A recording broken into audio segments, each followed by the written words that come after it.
Bonjour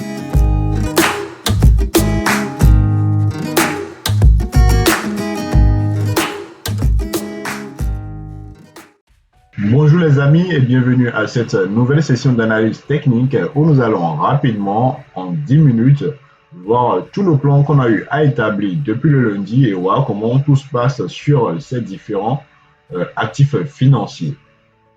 Tout d'abord, nous allons commencer par l'indice du dollar qui est le DXY qui nous donne généralement le sens des différents actifs ayant le dollar comme devise de base ou comme devise de contrepartie.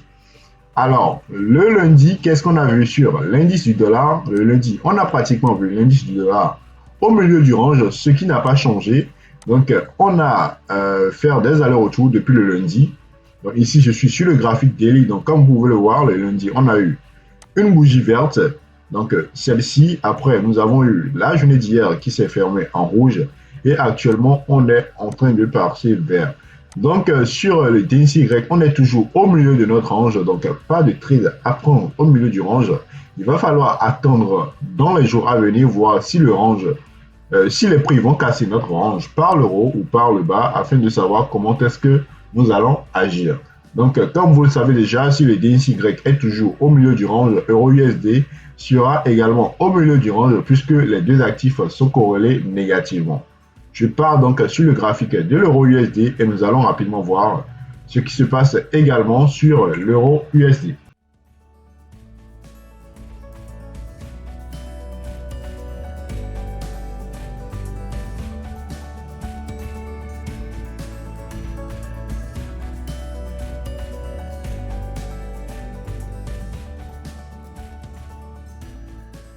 Me voilà donc sur le graphique de l'euro USD et comme je l'ai dit tout à l'heure, l'euro USD également est toujours en plein milieu du range, donc pas de trade à prendre.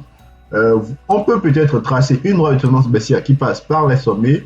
Voilà, là on voit que la droite est cassée, mais est-ce qu'on devrait acheter? Donc je ne pense pas, il va falloir attendre que les prix viennent au niveau de la bande supérieure du range pour pouvoir peut-être vendre et viser la bande inférieure du range, ou attendre que les prix viennent au niveau de la bande inférieure du range pour acheter. Au cas où ça va casser par le haut ou par le bas, vous savez quoi faire. Si on casse par le haut, nous allons acheter. Et si on casse par le bas, nous allons vendre. Mais cette fois-ci, au niveau de EURUSD, même si on casse par le bas, comme je le disais le lundi, nous n'allons pas automatiquement vendre. Nous allons attendre et voir comment est-ce que les prix vont se comporter avec la droite de tendance haussière daily que nous avions tracée. Donc, je vais rapidement retracer cette droite.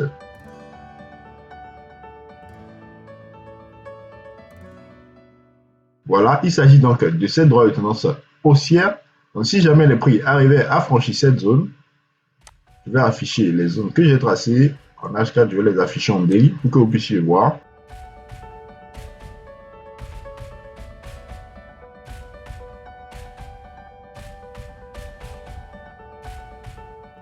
Et voilà, donc je disais tantôt que si jamais les prix arrivaient à casser cette zone par le bas, nous allons attendre, puisqu'on est déjà très proche de la droite de tendance haussière, nous allons attendre et voir comment est-ce que les prix vont se comporter avec la droite de tendance haussière daily pour pouvoir agir. Si jamais les prix viennent rebondir sur la droite de tendance haussière daily, ce sera un très bon point d'entrée à l'achat pour continuer le mouvement à la hausse. Mais si jamais les prix cassaient notre droite de tendance haussière, nous allons entrer en position à la vente.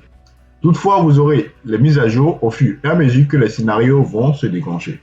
Je vais maintenant passer sur le graphique de l'USD CAD qu'on a également vu le lundi et voir comment est-ce que le plan se déroule sur USD CAD.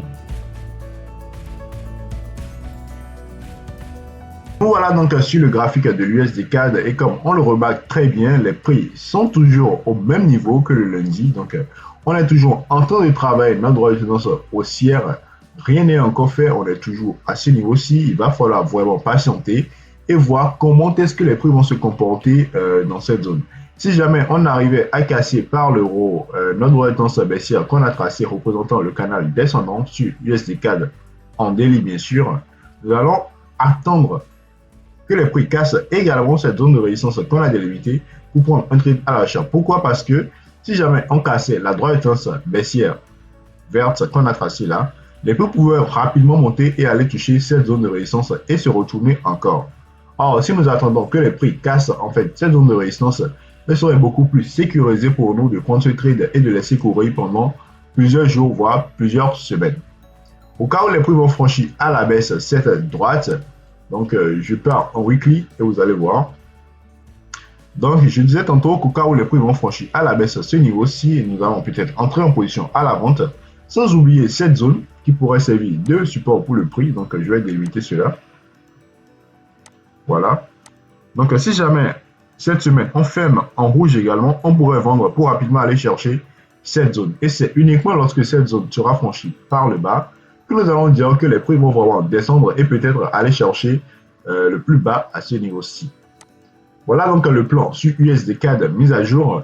Nous allons continuer d'envoyer les analyses graphiques dans le groupe Telegram. Donc n'hésitez pas à nous rejoindre sur le groupe Telegram pour recevoir toutes les analyses et pour recevoir les mises à jour en temps réel. Je vais maintenant passer sur le graphique du gold, donc INSAU-UST. Et nous allons voir également comment se comporte le gold. Apparemment, depuis le lundi, on est en train de faire des allers-retours, mais on ira quand même voir sur le gold ce qui se passe également.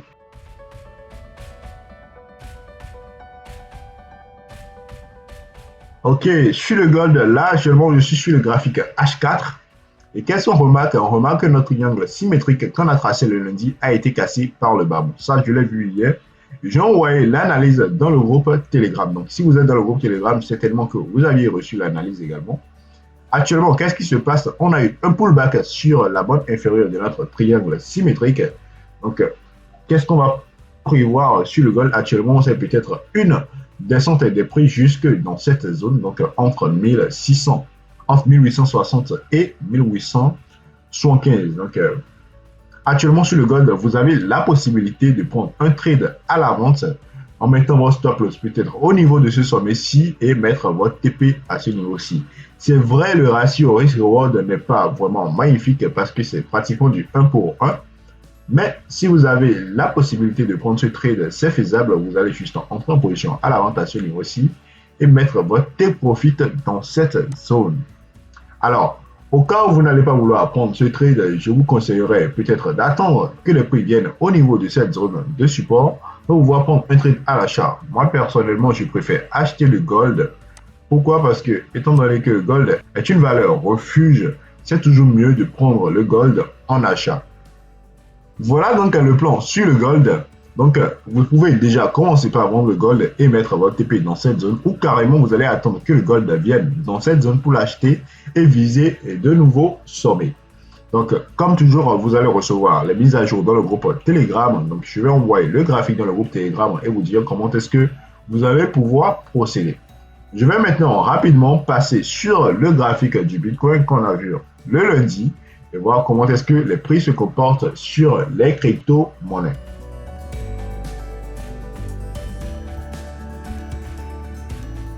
Voilà, nous sommes actuellement sur le Bitcoin. Donc, le Bitcoin, ça n'a pas changé. C'est vrai, on est en train de baisser actuellement cette semaine. Donc, cette bougie rouge que vous voyez là, étant donné qu'on est en weekly, représente cette semaine. Mais le plan n'a pas changé. Pourquoi le plan n'a pas changé? Parce qu'on est toujours au-dessus de notre triangle symétrique. On est toujours au-dessus de notre épaule, tête-épaule. Et là, l'objectif minimal n'a pas encore été atteint. Donc, l'objectif chartiste numéro 1 n'a pas encore été atteint. Et on n'a même pas encore touché cette zone de résistance. Donc, la probabilité est quand même très forte que les prix aillent toucher cette zone de résistance au moins. Et après cacher de cette zone de résistance, on ira chercher notre objectif chartiste numéro 1. Voilà donc sur le Bitcoin, la mise à jour, comment est-ce que vous allez pouvoir gérer le Bitcoin. Donc, si vous voulez trader le Bitcoin et si vous voulez acheter le Bitcoin, c'est toujours faisable parce qu'on est toujours au-dessus de notre triangle symétrique. Rien ne change, le plan ne change pas. Vous n'êtes pas sans savoir que lorsque nous sommes sur les actifs financiers, on a des phases d'impulsion, de correction. Donc, actuellement, ce qui se passe sur le Bitcoin, c'est juste une phase de pause. Donc, je pense quand même que d'ici quelques jours, les prix vont reprendre leur phase haussière pour aller chercher nos différents objectifs. Je passe maintenant sur l'Ethereum ETH. Voilà, tout comme le Bitcoin, l'Ethereum également est en train de former une bougie rouge cette semaine. On est toujours au-dessus de notre true bottom. Donc, c'est toujours mieux parce que là, on a la possibilité d'acheter un peu plus bas. Donc, le lundi, on ne l'a pas vu à ce prix-là. Le lundi, on l'a vu vers les 400 $. Actuellement, c'est à 380. Ça pourrait même venir vers les 350 si possible. et là, c'est un meilleur prix pour acheter. Voilà donc la mise à jour sur les différentes crypto-monnaies. Donc, on a vu le Bitcoin qui est repassé un peu à la baisse, donnant ainsi la possibilité d'acheter à un meilleur prix. Et l'Ethereum également qui est en train de repasser à la baisse, donnant également la possibilité d'acheter à un meilleur prix. Merci à vous d'avoir suivi cette session. Le vendredi, nous verrons ce qui va se passer sur nos différents actifs, si les prix auraient évolué ou si on serait toujours en train de faire des allers-retours. Si vous avez des paires à nous proposer ou des actifs financiers à proposer pour analyse, n'hésitez surtout pas à le faire dans les commentaires. Nous allons prendre le temps d'analyser tout cela pour vous et poster sur la chaîne. Merci à vous et si vous n'êtes pas encore abonné à notre chaîne, n'hésitez surtout pas à vous abonner dès maintenant et à activer la cloche de notification afin de pouvoir recevoir toutes nos analyses à venir et toutes nos astuces de trading.